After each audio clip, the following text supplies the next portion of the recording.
Dear students, we were discussing about कोशिका भित्ति या प्लांट सेल वॉल के बारे में डिस्कस कर रहे हैं। और उसमें हमने इसके इंट्रोडक्शन में मिडिल लेमेला क्या होती है, प्राइमरी सेल वॉल होती है, सेकेंडरी सेल वॉल क्या होती है। Then we will discuss how cell wall matrix cell wall में जो सेलुलोज है, हेमीसेलुलोज पैकेज किस तरह से अरेंज रहते हैं। This is the another diagram of how the cell primary cell wall, secondary wall and middle lamella are situated. Now we will discuss about the macromolecules of the cell wall. Cell wall की किस किस से plant cell wall की हम यहाँ बात करें। Okay, तो प्लांट सेल वॉल में कौन कौन से मैक्रोमोलिक्यूल्स हैं जो उसको बनाने में उसके मदद करते हैं या उससे मिलकर के सेल वॉल या कोशिका भित्ति मिलकर के बनी होती है। तो बिफोर स्टार्टिंग दैट प्रत्येक जो सेल वॉल है उसके अंदर जो मैक्रोमोलिक्यूल्स हैं वो कौन कौन से होंगे, it's depend on sale type. कोशिका किस प्रकार की है, कोशिका रूट में है, सूट में है, लीफ में है। देन उसके बाद में कौन से टिश्यूज़ का पार्ट है, ये जाइलम का है, फ्लोएम का है, मेसोफिल टिश्यूज़ है, एपिडर्मिस है या उधर स्पेशलाइज्ड सेल्स हैं। तो उस पर डिपेंड करता है कि सेल वॉल के कंपोजिशन क्या क्या होंगे। लेकिन सभी सेल्स में मोस्ट ऑफ जो कंपोजिशन होता है वो सेलुलोज होता है। इसके अलावा सेलुलोज के अलावा हेमीसेलुलोज पाया जाता है, pectin, lignin, suberin, waxes, minerals in form of calcium और मैग्नीशियम कार्बोनेट हो सकते हैं, सिलिकेट हो सकता है, कैलोज से मिलकर के ये कैलोज हो सकता है। तो ये डिफरेंट टाइप के मैक्रोमोलिक्यूल्स हैं जो कोशिका भित्ति को बनाने में काम करते हैं। Before starting the various component या मैक्रोमोलिक्यूल्स या chemical structure of cell wall, we must know that all the macromolecules are derived from the glucose. जितने भी मैक्रोमोलिक्यूल्स हैं जो कोशिका भित्ति बनाने में काम आते हैं, चाहे हेमीसेलुलोज, लिग्निन वगैरह ये हैं, उनका डेरिवेशन कहाँ से होगा, ग्लूकोज होगा। ग्लूकोज से एक शुगर के द्वारा बेन एंजाइमेटिक रिएक्शन के द्वारा डिफरेंट टाइप के मैक्रोमोलिक्यूल्स ये बनाती है और फिर ये आपस में क्रॉस लिंकिंग करके अलग अलग तरह के क्या कहते हैं मैक्रोमोलिक्यूल्स का फॉर्मेशन होगा जो अलग अलग प्रकार के मैक्रोमोलिक्यूल्स बनाएगी, जिससे अलग प्रकार के प्रॉपर्टीज़ सेल वॉल को मिलती है। तो यहाँ पे जो मेन स्टार्टिंग जो मटेरियल होता है बनाने के लिए वो होता है ग्लूकोज। ग्लूकोज से जैसे अल्फ़ा-1 रैमनोज है, अल्फ़ा डी गैलेक्टोज है, अल्फ़ा डी गैलेक्टोज एसिड है, ये सब क्या हैं, these all are part of cell wall. Cell wall बनाने में ये मैक्रोमोलिक्यूल्स काम आते हैं और सबका डेरिवेशन ग्लूकोज मॉलिक्यूल से होता है। First of all we are discussing about the cellulose. जो पहला जो मैक्रोमोलिक्यूल्स हैं सेल वॉल बनाने में कोशिका भित्ति में जिसका सबसे ज़्यादा इम्पोर्टेंट रोल होता है वो होता है सेलुलोज। तो सेलुलोज क्या है, long branched chain of glucose molecules होते हैं, ग्लूकोज मॉलिक्यूल्स होते हैं और ये 1,4 बीटा 1,4 ग्लाइकोसिडिक बॉन्ड से एक दूसरे से जुड़े हुए रहते हैं। देखिएगा इसमें ये यहाँ पे ग्लूकोज मॉलिक्यूल्स हैं, ग्लूकोज मॉलिक्यूल्स एक दूसरे से 1,4 लिंकेज से ये जुड़े हुए रहते हैं। यहाँ पर जो 6,000 ग्लूकोज यूनिट्स मिलकर के सेलुलोज चेन बनाएगी और सेलुलोज चेन मिलकर के एक माइसिल्स बनाती है और माइसिल्स बना करके फिर माइक्रोफाइब्रिल्स बनाएंगी और 250 माइक्रोफाइब्रिल्स मिलकर के एक मैक्रो फाइब्रिल्स बनाती है। तो ये फाइब्रिल्स के रूप में जिसे हम बोलते हैं ना सेलुलोज फाइबर्स हैं। तो सेलुलोज फाइबर्स एक्चुअली एक कॉम्प्लेक्स स्ट्रक्चर है जिसमें बहुत सारे मॉलिक्यूल्स इसमें अरेंज रहते हैं। ये तो यहाँ पे ये क्रॉस सेक्शन दिखाया गया है, देखिए क्या इसमें ये तो है फाइब्रिल्स, दिस इज माइक्रोफाइब्रिल्स और इस फाइब्रिल्स के अंदर बहुत सारे क्या है सेलुलोज यूनिट्स इसमें जुड़ी हुई रहती है, जिसको हम सेलोबायोज यूनिट्स के नाम से भी जानते हैं। तो फाइब्रिल्स जो उसकी जो प्रत्येक जो सेलुलोज फाइबर्स हैं वो उतना स्ट्रॉन्ग होता है जितना हम स्टील होता है, हमारा स्टील के बराबर उसकी कैपेसिटी होती है।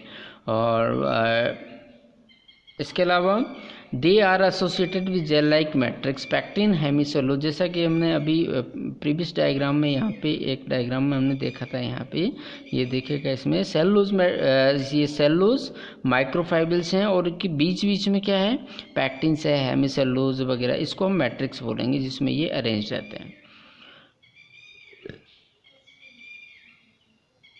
प्राइमरी वॉल में माइक्रोफाइबल्स सेलुलोज सब यूनिट्स ये इसमें अरेंज रहते हैं। ये अरेंजमेंट इसका बहुत मैटर करता है कि किस तरह की सेल वॉल है इसमें।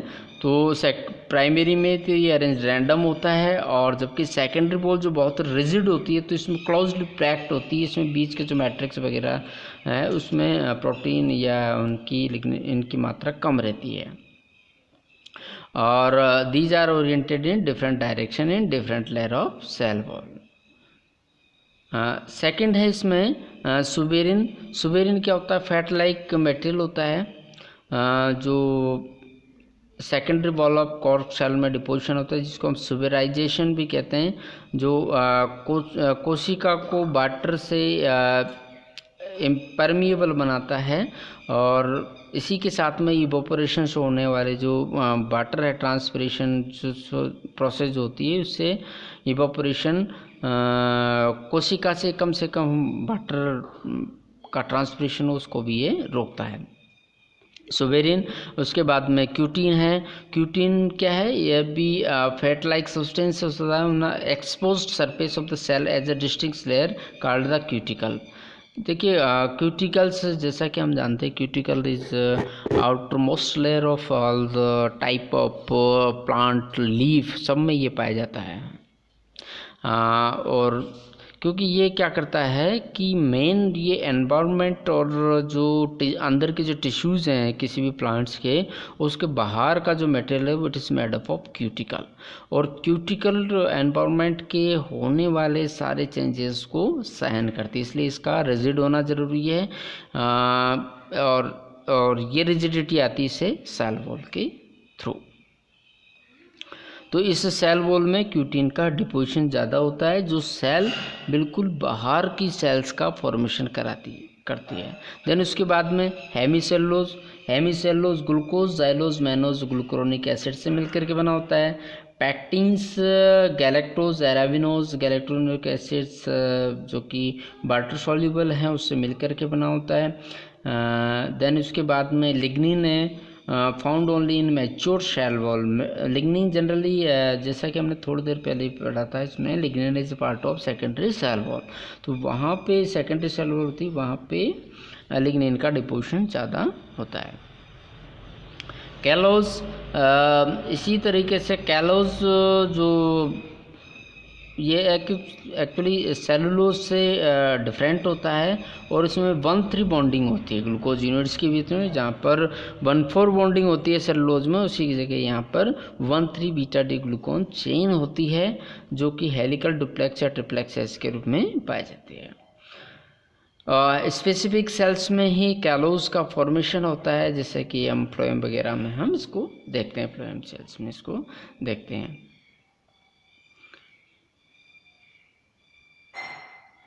सेल वॉल का फॉर्मेशन कहाँ होता है, ये बहुत इम्पोर्टेंट है, क्योंकि cell wall originated in developing cell plate. जैसे ही एक कोशिका से 2 कोशिकाओं का फॉर्मेशन होता है, तो दोनों कोशिकाओं के बीच में जो सेल प्लेट का फॉर्मेशन होता है, सबसे पहले जैसे कोशिका में माइटोसिस होता है, माइटोसिस जस्ट होने के बाद में, डाइकाइनेसिस होने के बाद में, जैसे साइटोकाइनेसिस होगा, उसके बाद में कैरियोकाइनेसिस के बाद में जैसे साइटोकाइनेसिस होता है, तो वहाँ पर सेल प्लेट का फॉर्मेशन होता है। जो समसूत्र विभाजन में केंद्रक विभाजन के बाद में कोशिका द्रव्य विभाजन होता है तो सबसे पहली जो स्टेज होती है उसमें होता है सेल प्लेट का फॉर्मेशन होना। और उस सेल प्लेट जब फॉर्मेशन होगा उसमें बहुत सारे फ्रेगमोसोम्स, फ्रेगमोप्लास्ट जिसे हम कहते हैं, वो आकर के डिपॉजिट हो जाते हैं। देन उसके बाद में cell wall synthesis continues after cell division का फॉर्मेशन होता है। सेल डिवीजन के बाद में सेल वॉल का फॉर्मेशन स्टार्ट हो जाता है और उसमें जो मेन जो इम्पोर्टेंट रोल करता है कोशिका भित्ति के फॉर्मेशन, वो है गोल्जी एपरेटस। तो गोल्जी एपरेटस इसको कई इसमें को सेल वॉल के सिंथेसिस में, प्रोसेसेस में और टारगेटिंग और ग्लाइकोप्रोटीन सब में गोल्जी बॉडीज़ का एक बहुत जो सेल ऑर्गेनेल्स है उसका बहुत इम्पोर्टेंट रोल इसमें रहता है। तो this is about different type of site जो सेल वॉल फॉर्मेशन में आती है। जैसे ही सेल वॉल का फॉर्मेशन होता है तो आप सबसे पहले देखिएगा रफ एंडोप्लाज्मिक रेटिकुलम। ये क्या है, सेल वॉल प्रोटीन्स बनाती है। कौन सी? Rough endoplasmic reticulum. ये क्या बनाती है? सेल वॉल के डिफरेंट प्रोटीन से बनाएगी। इसके अलावा सेल वॉल में बहुत सारे एंजाइम्स भी होते हैं, उनका भी फॉर्मेशन रफ एंडोप्लाज्मिक रेटिकुलम करती है, जैसे हाइड्रोलेजेज, एस्ट्रेजेज, पॉलीसेकेराइड सिंथेज हैं। तो इन सब का फॉर्मेशन किस पे होगा? रफ एंडोप्लाज्मिक रेटिकुलम में। दूसरी जो साइट है सेल वॉल से संबंधित वो है साइट गोल्जी बॉडीज़। ये गोल्जी बॉडीज़ आप देख रहे हैं इसमें, ये सिस और ट्रांसिस के डिफरेंट गोल्जी एपरेटस ये पार्ट्स हैं। देन उसके बाद में ये सेक्रेटरी वेसिकल्स हैं। इसके बाद में ये प्लाज्मा मेम्ब्रेन आपको दिखाई दे रही। तो यहाँ पे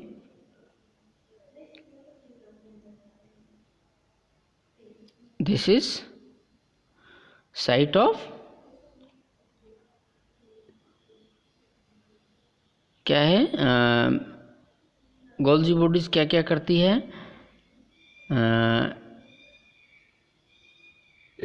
ये करती है जैसे प्रोटीन्स हैं, इसके बाद क्रॉस लिंकिंग ग्लाइकेन से, जाइलोग्लूकेन से, ग्लूरोनो एराबिनोजाइलेन से, बीटा ग्लूकेन से, गैलेक्ट्रोमैनेज है, और साइट ऑफ ग्लाइकोसाइलेशन मतलब ग्लूकोज को जोड़ना है वो भी यहीं पर होता है। ये बहुत ही इंपॉर्टेंट है क्योंकि क्रॉस लिंकिंग ग्लाइकेन्स क्या है, सेल वॉल को एक फिक्स स्ट्रक्चर प्रदान करती है।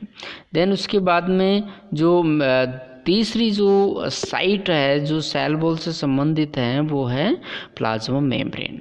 तो प्लाज्मा मेम्ब्रेन में एक्चुअली सेलुलोज और कैलोज का फॉर्मेशन होता है। प्लाज्मा मेम्ब्रेन और it is the site of different type of callose and cellulose molecules. Okay, तो सेल वॉल फॉर्मेशन जो हैं उसमें तीन इम्पोर्टेंट कोशिकांग ज़्यादातर रोल अदा करते हैं। एक तो rough endoplasmic reticulum, Golgi apparatus और प्लाज्मा मेम्ब्रेन। प्लाज्मा मेम्ब्रेन पे सेलुलोज का होता है और गोल्जी बॉडीज़ है वो प्रोसेसिंग करती है, बहुत सारे मॉलिक्यूल्स का वो प्रोसेसिंग करती है, जोड़ती है, तोड़ती है वहाँ पे, और एंजाइम्स वगैरह फॉर्मेशन रफ एंडोप्लाज्मिक रेटिकुलम पर होता है।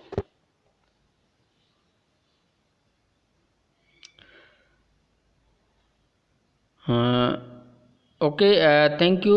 Next video we will discuss about the growth cell wall and other features of the cell wall.